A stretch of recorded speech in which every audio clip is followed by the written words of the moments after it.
ओम नमः शिवाय। तो सामवेद, यजुर्वेद, अथर्ववेद, ऋग्वेद, ये 4 वेद है। और 4 वेद में शिक्षा, विकल्प और तुम्हारा ये ज्योतिष विद्या, अपरा विद्या, छंद, निरुक्त, ये 5-6 भाषा है उसकी। अभी वेद जो होते हैं ना, और इसका वर्ण है जैसे वैश्य, क्षत्रिय, नहीं सॉरी, वैश्य, वैष्णव,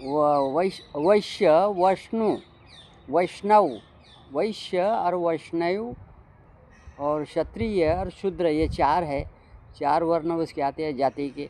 अभी इसमें हम वेद में रहते हैं।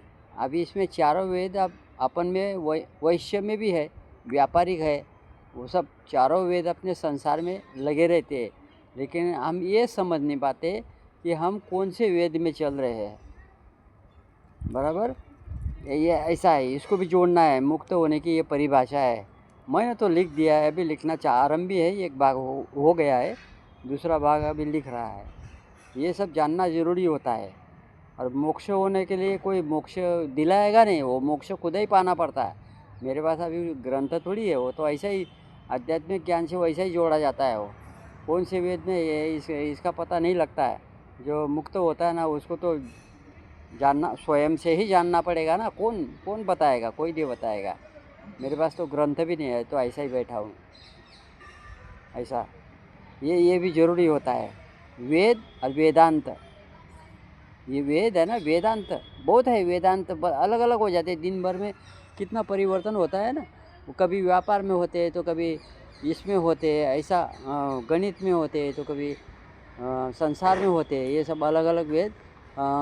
कभी कभी पंडित बन जाता है, तो फिर वैश्य हो जाता है, वैष्णव हो जाता है। वैष्णव यानी ब्राह्मण हो जाता है। फिर वैश्य यानी व्यापार लाइन में हो जाता है। और क्षत्रिय यानी कि जो राजा बनता है, क्षत्रिय वो हो जाता है। लेकिन पता नहीं लगता हम किस रूप में है, किस में है, ये खुद को नहीं पता लगता। दूसरा कैसा बताएगा? दूसरा भी तो जानने वाला भी चाहिए ना। ये सब स्वयं से जानना पड़ता है। अब दूसरा कौन बताएगा? इतना सब आध्यात्मिक ज्ञान में उधेड़गुन में कौन घुसेगा? किसी को टाइम नहीं ना। आजकल कोई देखता कौन है? बस चलो फिरो उठो, बस जो होए वो होने दो, बस देखो गलास थोड़ा बाहर आना, ये क्या है?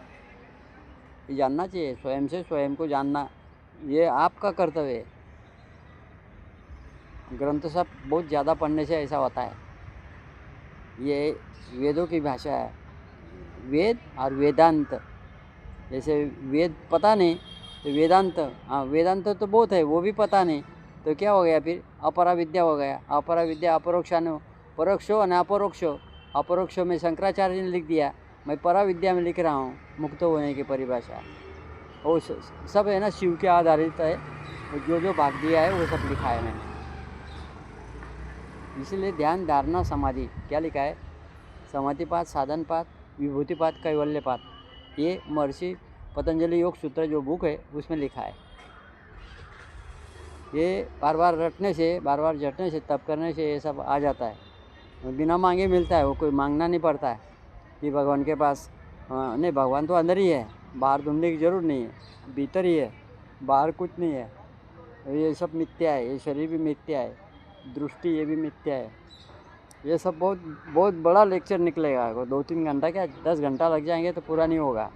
ये तत्व ज्ञान का बहुत बड़ा भंडारा भरा रहता है हमेशा, वो खाली नहीं होता है। जैसा समुद्र भरा होता है, खाली नहीं होगा। 2-4 लोटा निकाल दो पानी, कुछ फ़र्क नहीं पड़ने वाला है।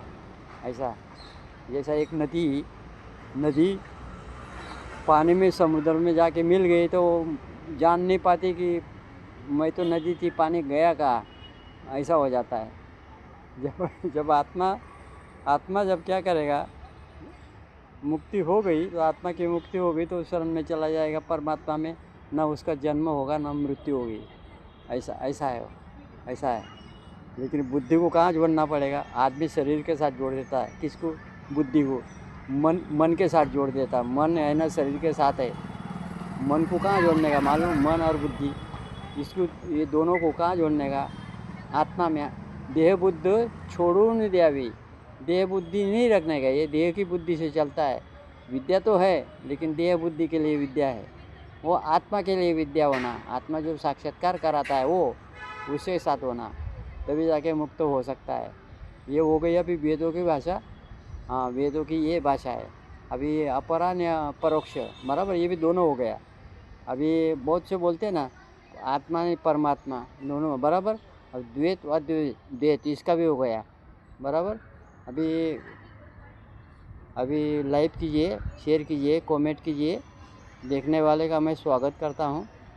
मेरा निवेदन है कि बराबर देखो, जानो। पहले किसी ने कहा था, बोले मोक्ष मैं दिला दूंगा। दिलाता नहीं कोई, मोक्ष कोई नहीं दिलाएगा, वो मोक्ष स्वयं से ही पाना पड़ता है। और खुद को नहीं पता लगता है कि मैं मोक्ष मेरे को मिल गया, मुक्त हो गया, आत्मा मुक्त विदेही। जैसे त्रेता युग में 2-3 बार मैंने बोला भी है, जैसे जनक राजा विदेही थे, जैसे आत्मा का क्या है, विदेही है वो, देह नहीं है उसको। देह तो ये इसको दिया है, शरीर को, शरीर धारण करके आया, इसको बार बार मरना पड़ता है। पता नहीं कितने जन्म हुए होंगे, ये थोड़ी पता, हम कैसे बता सकते हैं? पता ही नहीं ना कितने जन्म हुए। ऐसा है। ओम नमः शिवाय।